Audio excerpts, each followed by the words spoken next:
So today I'm going to be talking about how data science and artificial intelligence can be used to improve mental health. Now, before I start, I just want to highlight that some of the areas that I'll be discussing include mental health, depression, anxiety, suicide, COVID-19, bipolar, eating disorders. So these can be quite triggering for some people.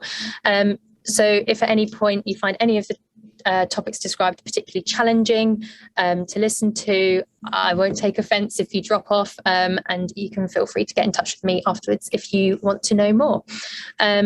So when writing this presentation, I had reams and reams and reams of content that I wanted to present, and many different areas of data science and AI that touch mental health as well. So some of the key areas that I won't be focusing on are around, I'll cover a little bit of ethics, but it won't be the main focus of the presentation.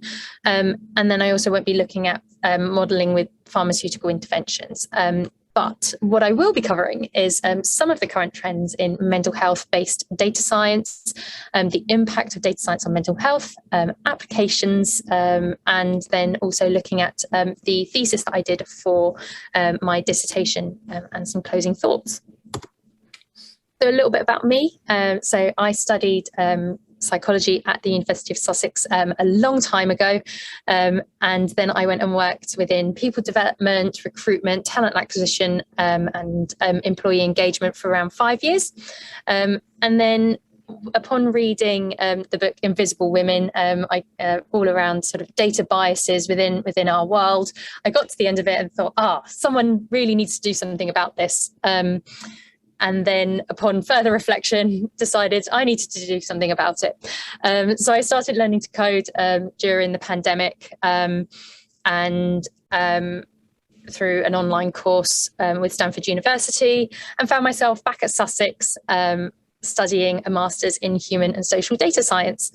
Within the master's, I focused a lot on mental health, and it paved the way for me working at IBM as a cloud engineer within a team called client engineering. Within our team, we create minimal viable products at pace that can be scaled to show the art of the possible with IBM's technology and beyond that across lots and lots of different areas. So I really, really enjoy what I do. It's very, very dynamic. And if you want to know more about the work that we do, then just feel free to get in touch with me.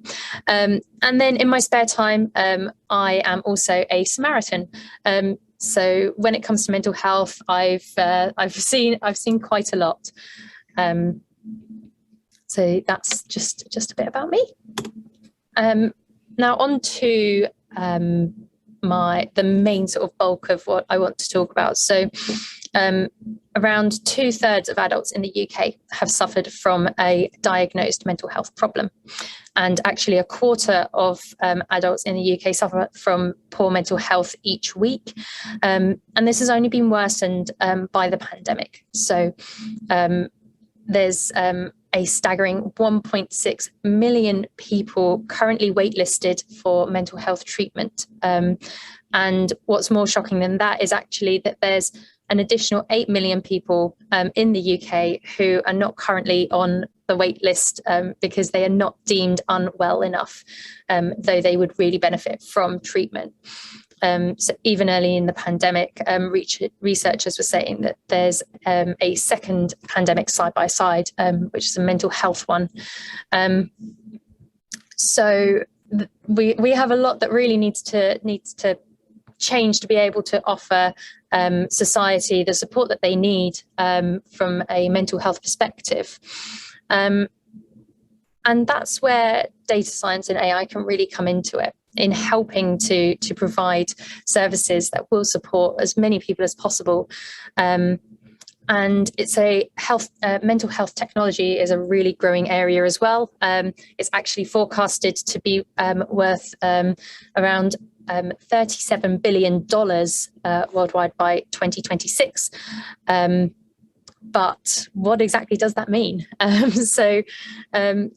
Now that data science and artificial intelligence techniques are being brought out of the periphery and into the centre of businesses and society and within our healthcare system as well, we do need to ask whether there is scope to quantify and predict mental health problems, and also be able to offer that support as well. So there's long been a tie between AI and the human brain. So thinking about the Turing machine, where it's tried to sort of, people were asked to identify whether it was whether there was a machine or a human that they were talking to. And even in the early days, there was a lot of potential for seeing the therapeutic merits of artificial intelligence with when it comes to helping people. So I think that there's two key factors that come into, where data science and artificial intelligence can help us understand mental health. And the first is access and scalability. So increasing the access that people have to mental health support in a cost-effective manner, and being able to roll it out on a wide scale, across different borders, and not having to, access services that are on your doorstep, but actually a large dispersed service. And then the second would be personalization. So one of the things that I think is really wonderful about what artificial intelligence and data science can offer the field of mental health is to have a deeper personalization of services available to those who need the support. So connecting the right person with the right service at the right time for them. And this is only increasing with different telehealth provisions and things like that. But it can also be really useful for training purposes as well. So with aspiring mental health practitioners, it might be quite challenging to get participants and to be able to really sort of understand a wide breadth of mental health problems as well.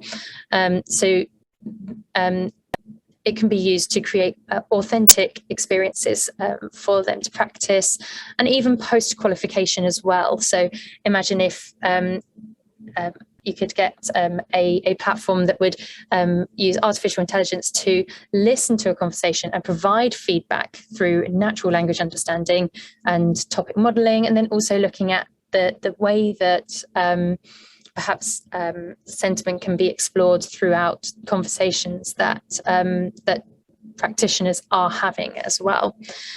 So there's a lot. there's a lot that we can utilize it for. And some of the areas that I see from the research that I've done so far, including public mental health services. Looking at online trends as well. So are there particular times that that there are more or less people sort of showing different mental health problems?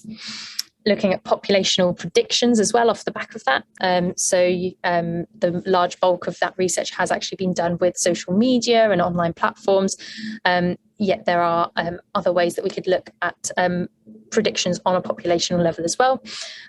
Medication, looking at how people are responding to any sort of pharmaceutical medications to do with mental health problems as well, and mental health tech. I'll go into that in a little bit more detail, but where there's this area that needs that big level of support and is really growing, that's kind of where that would come into it. Whilst also, of course, keeping the human in the center of this as well. So to start with, I just want to look at one of these areas around looking at populational mental health. So far there's been a lot of work has focused on the use of natural language processing and linguistics to understand population levels levels of mental health illness, and also attitudes towards it as well. So a big part of looking at that populational bit and the sort of broader trends is around the attitudes and how that's changing over time as well. A large bulk of research so far has used crowdsourcing techniques such as web scraping, using different APIs to look at things like using a binary classification of, is this a depressed tweet versus a non-depressed tweet? And then taking this a step further, there's a research group in the US that use social media platforms to look at depressed versus non-depressed tweets, geocode this and look at how that correlated with US state level levels of depression. And then from there, they developed the social media depression index, which has been used in a variety of different research areas to understand social media and how mental health can look on these different platforms. In particular, there's been some interesting research from Munman Chowdhury that looked at suicidal ideation and Reddit. So looking at two different subreddits, one of them to do with depression and one of them actually to do with suicide, and seeing where you could sort of see where there was pseudo names for different users if they were on both of these different subreddits.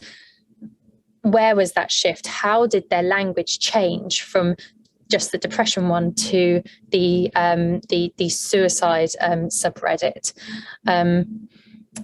And there were differences in the language. So there was an increase in self-attention focus, poorer linguistic coordination and coherence, less social engagement, more hopelessness, higher levels of anxiety, impulsiveness and loneliness in those ones that were on the suicide subreddit, as opposed to when they're on the one to do with depression. So there's a big difference. Now, one of the sort of interesting applications of this would be in identifying those who are more likely to attempt or commit suicide, and to help provide interventions that would perhaps be able to help prevent as a preventative of suicide.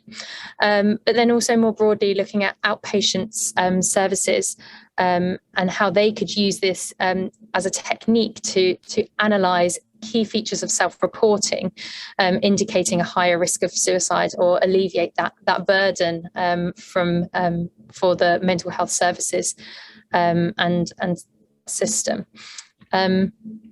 Now, there are some issues with trying to understand mental health on a population level using social media. So there's a big issue of over-predicting levels of poor mental health outcomes and incorrect classification. So it's not quite accurate or precise enough for it to be an effective source for it to be used. But it can be used as a proxy. So using it in combination with the data that is already available on a populational level. So it can be used in that way, which is quite good. And it can be used to sort of complement what we already know about interventions and things like that. There's also difficulties, particularly with the overpredicting, to do with overpredicting levels within minority groups. So that's where we need to exercise caution when we are looking at these and not taking it as, the predictions are the source of truth. And it does exclude some people as well. So those who are not using social media, and it doesn't really represent effective interventions and attitudes across the entire population, just the ones who are actively using these platforms and social media. There's also issues with replication difficulties. So if you've ever done any web scraping, it's never the same twice.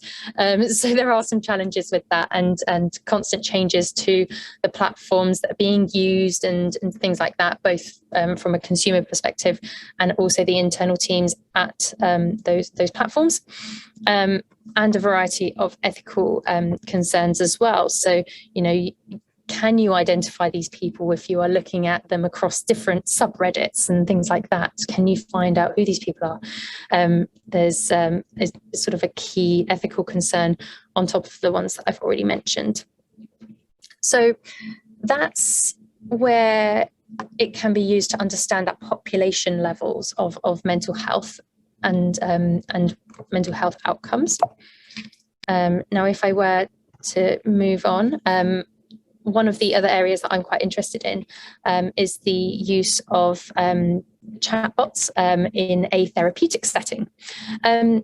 So throughout history of artificial intelligence, progress in this area has coincided with evolving research to create human aids offering therapist-like support. So even one of the most famous ELIZA scripts from Weizenborn and their research simulated psychotherapist. So you can see a little bit of a script there of what's troubling you and what's the connection, and sort of really digging into it. And the researchers at the time found that they were amazed at the trust and outpour that these people and participants had of their feelings, even in its infancy. So really sort of seeing that therapeutic potential that there could be. Now, in a lot of ways, we've come a long way since then, but then also some of the fundamentals are still the same. So there's a variety of chatbots that are available. One particular one, Wobot, has actually been found to significantly improve the lives of those experiencing substance use, boosting their confidence, reducing their cravings, reducing and helping with depression and anxiety, particularly when they couldn't have in-person treatments over lockdown as well. So there's a lot of power there for that.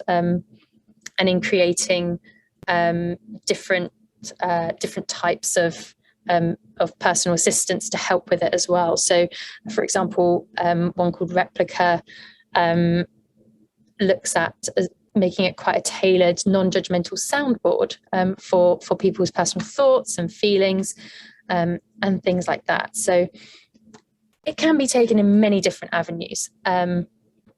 And the personalization of interventions could be a great thing for this area as well. So using sort of more refined machine learning techniques to learn about individual and increasing accuracy, precision, recall, all leading to better end user services. One of the great advantages of using chatbots as well would be the scalability. So there's a massive benefit in being able to deliver internet and mobile app interventions because you can have parallel conversations going on at the same time and harvesting that data as well to be able to improve it as it's going and continuously integrating and improving it. So there's a lot of power in that as well. So you can take sort of a core foundation of a chatbot. So things like within IBM, we have the IBM Watson Assistant and Watson Services. And then taking that foundation and systematically developing it to make it more refined to either sort of domain-specific treatments for depression, anorexia, to reduce relapse, using different approaches. So maybe using cognitive behavioral therapy or a different type of therapy, person-centered therapy, different talking therapies, and really sort of tailor it in a niche way that will be able to personalize it at scale for individuals. So there's a really, really big advantage to here. You could have something that's text-based or speech-based, with sort of different levels of empathy and expression, depending on how the person reacts and responds best. You could also use it to focus on different goals as well. So if it's a goal-centered one, making sure that there's different things that are helping the person to realize that. And I think that could be really it could be a really impactful area, particularly sort of moving forward, looking at the metaverse as well. And with that increasing, are we going to be able to see virtual clinics popping off in virtual environments with little virtual therapists in as well? So perhaps that's an area where it could go. So one of the key limitations that comes out of looking at chatbots, though, and Weizenbaum actually has I wanted to include this really interesting quote from Weizenbaum, looking at how actually, even though there's all of this great stuff, it's not artificial intelligence is never going to be able to understand genuine human problems and concerns, which and not be able to model that either, which is quite interesting. Another limitation would be sort of looking at chatbots being available any time of the day. So could there be an over-reliance on it and risk being detrimental to building genuine relationships with people? Could it maybe lead to an addiction to having that person there, or that chatbot there, and gamification of it as well, with long-term psychological risks if it's there all the time? Also, a lot of the research at the moment is still in its infancy, or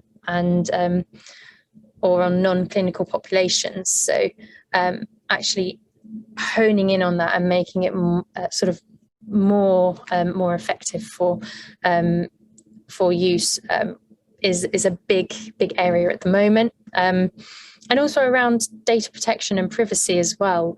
So how is this data going to be exploited, and or how is it going to be used?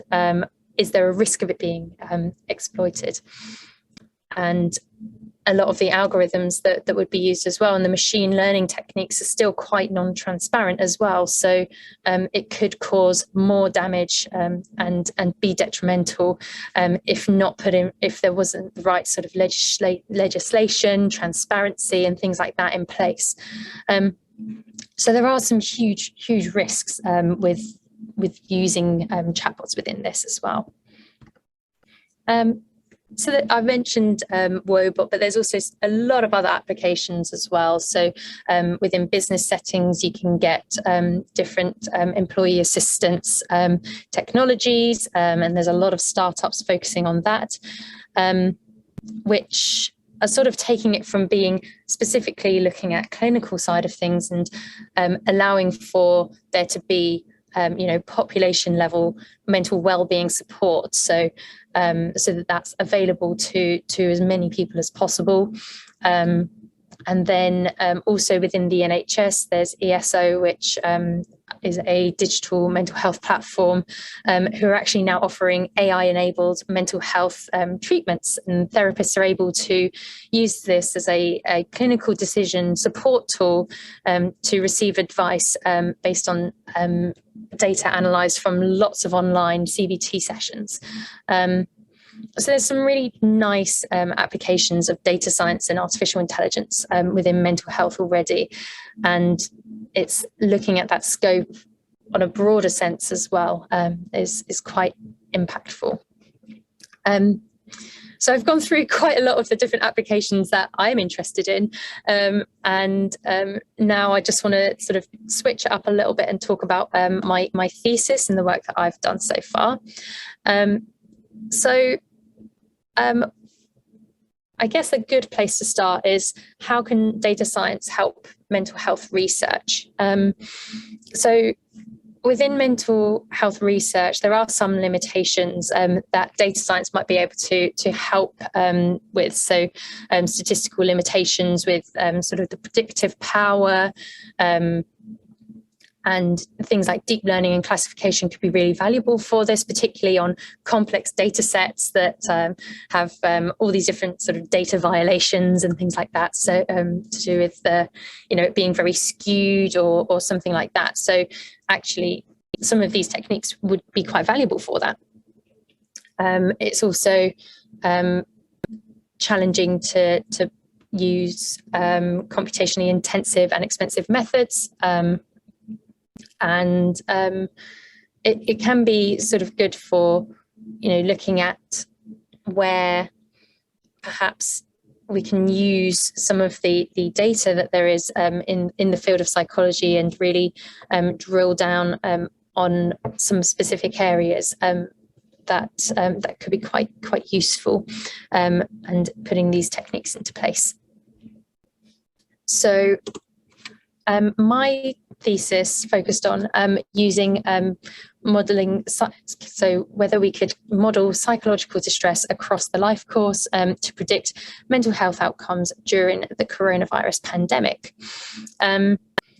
So mental health is one of the largest health inequalities in the UK. So not just because people are suffering from mental health issues and would be more likely to commit suicide, but it also reduces the lifespan by about 15 to 20 years, which is quite a staggering amount. So it's really important to actually understand how mental health changes across the life course, and perhaps where it emerges earlier on in life. Can we help to support people sooner, or whether there's anything that we can do to help, and with there being so many different factors as well that can lead to poor mental health. So it's not just biological or an environmental thing. How can we quantify this? And looking at different things to do with sort of gender-related differences as well. And so there was quite a lot that really went into how to best approach my thesis, and looking at the quantifiability of mental health and all of the factors that go into it as well, particularly sort of during the coronavirus pandemic. So the pandemic impacted lots of different it impacted every country across the globe, and as I mentioned earlier, it's been said there's a second pandemic side by side with it, which is a mental health one. So the intention for my research was to help better prepare governments and health services for mental health ramifications of global disasters, and understanding that with the old and providing better support for older generations. So I had a few different research questions. So looking at whether there are any particular changes on a population level, whether psychological distress across the lifespan predicted mental health outcomes during the coronavirus pandemic. Did gender influence the poor mental health outcomes? And also did adult social class influence it as well? So a lot of initial news and things like that came out of the pandemic was that there were different social class groups that were impacted differently. So I wanted to see whether that was something that you could see in people's mental health outcomes as well. So within this study, I used data from the National Childhood Development Study, which has collected data across various time points in people's lifespan from 1958 all the way through to the present day, to understand whether psychological distress across the lifespan is indicative of mental health outcomes during the coronavirus pandemic. Once I'd done some data cleaning and things like that, there were just shy, one person shy of 4,000 participants. And I looked at psychological distress through using the malaise inventory, and found that across sort of pre-pandemic and during the pandemic, there were 3 time points where data was collected during the pandemic. So kind of doing a bit of a comparison across those, and the levels of psychological distress where we had sort of a low group and a high group. The high group was varied sort of across the lifespan from around 4% of the participants to around 12.6% of the participants. So it's quite a variety.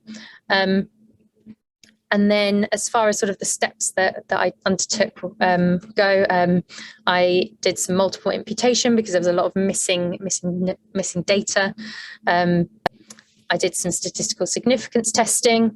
I conducted some principal component analysis, and then did some clustering and looked at the feature importance related to that clustering as well.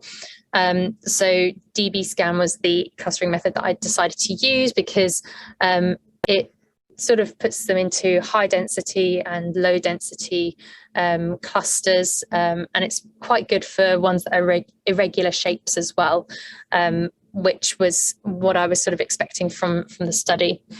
By using the malaise inventory as well, I was able to look at things on a symptom level. So as opposed to just having a binary classification of, low and high levels of psychological distress, actually, I really wanted to see how the symptoms of psychological distress varied, and how that would impact people's sort of clustering as well, because I think that's in a way more important from when you look at it on a wider scale. Sort of, are there certain symptoms that we can help to tackle and alleviate on a population level as well through various different interventions. And then as a last bit, I did some binary classification as well, but it didn't work very well. So I had a lot of issues with the recall, which kind of reflected some of the other research as well about there being an over prediction of people with mental illness on a population level. So I won't dwell on that bit, but just that was another part of the research that I did.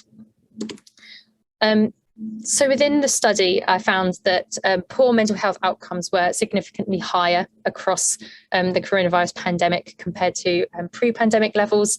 And it was significantly higher levels of psychological distress in women and those in the intermediate social class, which is quite interesting. So with the social class, we were looking at the working class, intermediate class, which is kind of low-level administrative roles, and then middle class as well. So there's quite a variety there, and we can also see that with across the lifespan, women did have higher levels of malaise scores, so poorer mental health. However, this was quite a large gap during the pandemic as well, and it is higher. One thing to note as well, just quickly, is that there is a dip from age 50, which is the last point that data was collected before the pandemic. There is a dip to the start of the pandemic. So when wave 1 was the first wave of coronavirus data was collected around March, April time in 2020. And part of this dip is probably where there were people that weren't contactable due to the people, the department that were conducting the research were only able to send out emails. They weren't able to send out letters, so they could only get hold of participants if they had their details online, and could access email and things like that. So that might be why there's a bit of a dip there, but yeah, that's one of the methodological issues that I found. And then with wave 2, that's where we've sort of got the highest levels. And then that was around sort of in the summertime of 2020, and then wave 3 was in March of 2021. So that's sort of some of the results that we found. When drilling down, sort of looking at the different symptoms, we can see that, I know this is a bit of a busy graph, but there's particularly high levels of worry and feeling suddenly upset across the pandemic in comparison to the other time points. So there is a bit of a symptom level difference in across the pandemic as opposed to before the pandemic. And those levels are higher as well. Apart from in rage is lower, and then also not quite so high in tiredness, and the factor that was around depression is a little bit lower as well.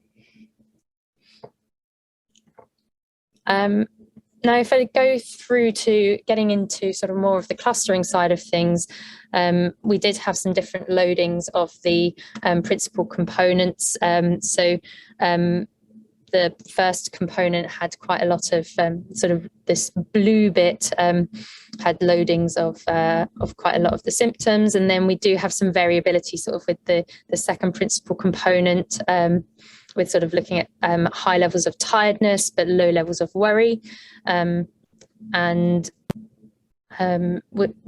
this sort of, when looking at the clusters, this went into some feature importance as well. So we could see that different types of symptoms actually influenced the kinds of clusters that people were in as well. So I can show you I can show you some of the clusters, but just have a look across time. The key sort of the key cluster that was the people with high psychological distress is the cluster number 2, where you've got this very high loading on the first sort of components. And then this is what it looked like sort of in the actual clusters as well. So you can see that there are 4 distinct clusters in these in all 4 waves of data collection. And then if we sort of move on from this, we found that there was, although there was significantly more women belonging to the higher psychological distress group and greater intercluster shifts. So these 2 graphs are showing that, so they're showing what the shifts are and how people's mental well-being shifted from age 50 to wave 1, just as an example. And we can see that there's less women in the cluster of people who had low or no symptoms, compared to a high number of men in that group. And there's a lot of variability across here of people shifting, and particularly if we look at this cluster number 2, which is that highly psychological distress group, it's a lot higher. There's 39% of people sort of in that group compared to men. There's 28%. So there's a lot of variety there. However, what we did find is that although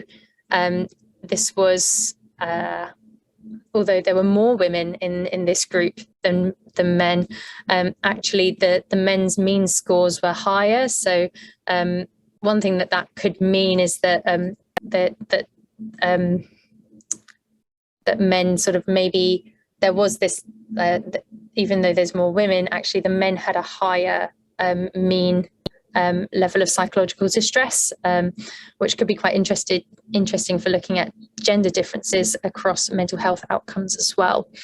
And then finally, just looking at the social classes as well, we can see that there's particularly during the coronavirus waves, so wave 1, 2, and 3, there's a higher number of people in this this second cluster. So this these poor mental health outcomes in the intermediate class compared to the working class and the middle class, which is quite interesting. So I think the research that we took shows an insight into different mental health trajectories during the coronavirus pandemic in comparison to the rest of the lifespan. So there was a lot higher poor mental health outcomes during that time, and I feel like it supports the what kind of interventions that you need, and how there's different symptoms that will need different types of support in those sort of in that older population as well. And some of the future research could look at loneliness or other economic factors as well, because I think that was one thing that we were missing in the research, was actually looking at loneliness and how those shorter term sort of events have an impact, and what the influence is that they have as well when looking at mental health outcomes. So just as some closing thoughts, I think there's a really fascinating area that we can focus on, sort of looking at mental health outcomes and data science and artificial intelligence, and how it can be beneficial. However, there are some limitations as well. So one of the key ones that I see is that there's something quite jarring about going from having a patient who's diagnosed to having a user who is classified. That's a very different kind of way of approaching people. So I think it's really important that we do keep the human approach at the forefront of our minds when we're looking at the applications of artificial intelligence and data science to mental health. And that's something that no matter what the research is and the areas, it's something that we should all be thinking about. And that behind these where we're seeing people as data points when we're looking at artificial intelligence and machine learning and things like that. The person is becoming a data point, and actually there's a larger, more complex story there as well. So I think that's everything from me. Thank you.